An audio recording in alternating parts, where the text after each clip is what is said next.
एक गांव में एक मेहनती किसान रहता था। वह हर रोज सूरज उगने से पहले अपने खेत में हल चलाता, बीज बोता और फसल की देखभाल करता। उसका खेत जंगल के पास था और वह अक्सर पेड़ों की सरसराहट और पक्षियों की चहचहाहट से खुश हो जाता था।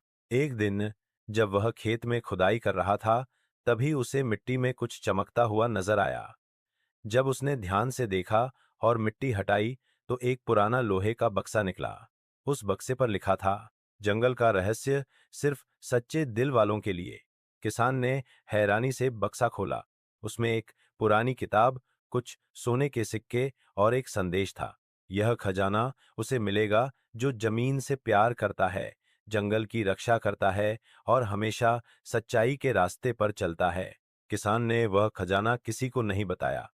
उसने वह सोना गांव के भले कामों में लगाया, स्कूल बनवाया, कुआं खुदवाया और जंगल के किनारे पेड़ लगवाए। धीरे धीरे गांव खुशहाल हो गया। लोग किसान की तारीफ करने लगे और जंगल भी हरा भरा हो गया। तब सबने समझा कि असली खजाना सिर्फ सोना नहीं, बल्कि नेक दिल, मेहनत और प्रकृति से प्रेम है।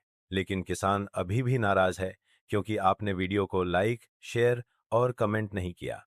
सीख: सच्चा खजाना सोने में नहीं, बल्कि ईमानदारी, मेहनत और प्रकृति से प्यार में होता है।